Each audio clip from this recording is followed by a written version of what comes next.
ગુણો છે અને એ ગુણોનું જ આજે ગાન થઈ રહ્યું છે અને આખરે મંગલ ધ્વનિની શરૂઆત થશે અને એ પહેલાં તમામ રાજ્યો તરફથી જે મંગલ ધ્વનિ અને મંગલ નૃત્ય કરવામાં આવી રહ્યા છે તે ખૂબ જ મહત્વપૂર્ણ છે. પરંતુ આપણા આદર્શો અને આપણા રોલ મોડલ હંમેશા આપણને પ્રેરણા આપતા હોય છે, પણ રામ રોલ મોડલ તરીકે આપણને શું પ્રેરણા આપે છે તે જણાવી રહ્યા છે જાણીતા લોક સાહિત્યકાર સાંઈરામ દવે. રાઘવ ને માધવનો રૂપાળો દેશ, માઢુડા માનવનો મમતાળો દેશ. અરે રાઘવ ને માધવનો રૂપાળો દેશ, માઢુડા માનવનો મમતાળો દેશ. અરે કર્મોના સરવાળે મરમાળો દેશ, ધર્મોનો ધગધગતો ઢેખાળો દેશ. કર્મોના સરવાળે મમતાળો દેશ, ધર્મોનો ધગધગતો ઢેખાળો દેશ. અરે રાઘવ ને માધવનો રૂપાળો દેશ, માઢુડા માનવનો મમતાળો દેશ. સમગ્ર ભારત જાણે શબરીની જેમ 22મી જાન્યુઆરીની રાહ જોઈ રહ્યું છે. જી હા, સમગ્ર ભારતની અંદર ગામે ગામ, શહેરે શહેરના ખૂણે ખૂણામાં જાણે આખું ભારત અયોધ્યા બનવા જઈ રહ્યું હોય.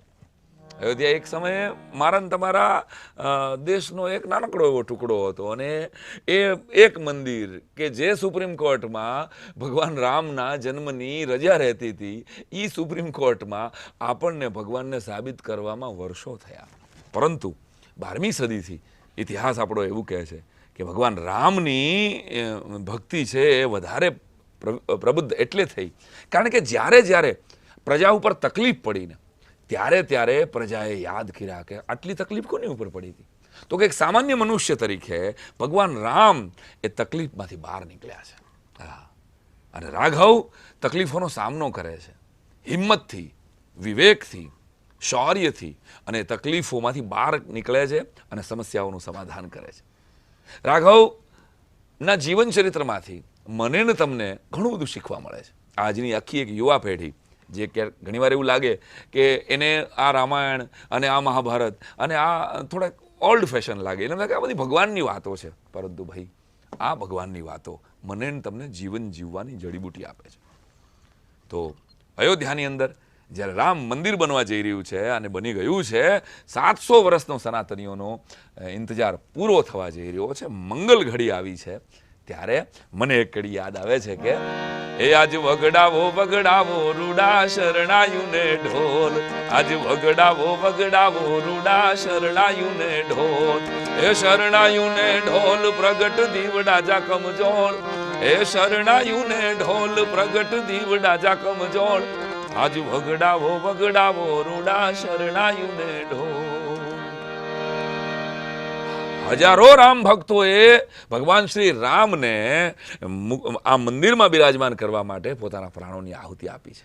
હું આ તબક્કે એ તમામ શહીદોને શત વંદન કરું છું. આ તબક્કે એને પણ, એના પરિવારજનોને પણ એના આંસુને આજ શાતા મળશે, એની સમાધિને આજ શાતા મળશે દોસ્તો, કે જેણે ભગવાન રામના નામે શહીદી વોરી લીધી એમ કે પ્રકારે. તો એવા ભગવાન રાઘવ, કોઈને એમ થાય કે એક મંદિર, આટલા બધા દેશમાં મંદિરો છે ભાઈ, અને એકાદ મંદિર જરાક ન બને તો શું ફરક પડે છે? ના, પણ આ મંદિર એટલા માટે મહત્વનું છે મારા અને તમારા માટે કે ભગવાન શ્રી રામ એ કોઈ સંપ્રદાયના, કોઈ પાર્ટીના, કોઈ એક જ્ઞાતિના, કોઈ એક ધાર્મિક વિષયમાં જો તમે પકડતા હો તો તમે ભૂલ કરો છો. રામ પાસેથી મારે ને તમારે, ચાહે કોઈ રામને ન માનતા હોય, ચાહે કોઈ સનાતન ધર્મમાં પણ ન હોય, એના માટે પણ રામ રોલ મોડેલ છે. કઈ રીતે? તો કે રામ શ્રદ્ધા અને વિવેકથી જીતે છે.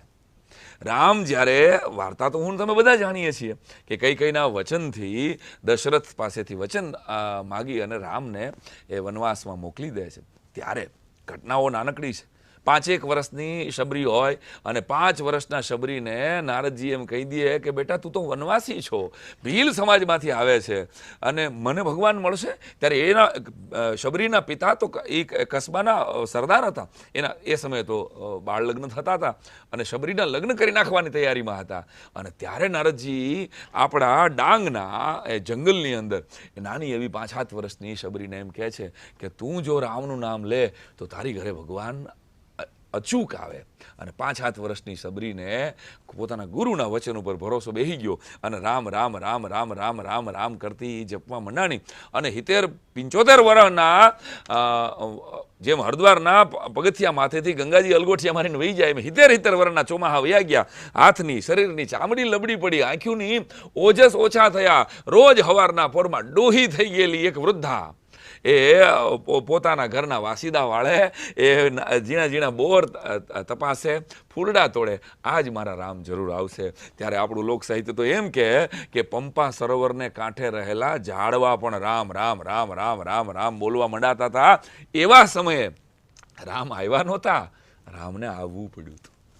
શબરીની ધીરજ રામને ખેંચી લાવી હતી. ગુજરાતમાં એવું ઇતિહાસકારો કહે છે કે માત્ર ડાંગ પાસેથી જ રામ પસાર થયા છે, બાકી ગુજરાતમાં બહુ રામ રહ્યા નથી. આ તો કૃષ્ણની ભૂમિ છે. અને એટલે જ તો મેં માધવની ધરતી ઉપરથી રાઘવને પડકારો કરીને કીધું છે કે મને એવું લાગે છે કે જાણે દ્વારિકાધીશની ધજા એ આજે અયોધ્યા ઉપર ચમર ઢોળતી હોય ને. આહા, એટલે તો આપણી પહેલી ધજા અયોધ્યાથી ગઈ છે. તમે જુઓ તો ઈશ્વર તો એક જ છે, અવતારો જુદા જુદા છે. ત્યારે એક ત્રેતા યુગના, એક દ્વાપર યુગના, પરંતુ કૃષ્ણની ભૂમિ ઉપર કૃષ્ણ અહીંયા 100 વર્ષ રહ્યા છે. એટલે મારી તમારી ઉપર કૃષ્ણની વધારે અસર છે. આ કોઈ પણ સંપ્રદાયના આપણે હોઈએ તો આપણે મળીએ તો કાં જય શ્રી કૃષ્ણ કહેશું અને કાં રામ રામ કહેશું. તો રામ રામ આપણો આવકારો છે મારા વાલા. એ રામાયણમાંથી મારે તમારે શું શીખવાનું? તો આખી એક પેઢીને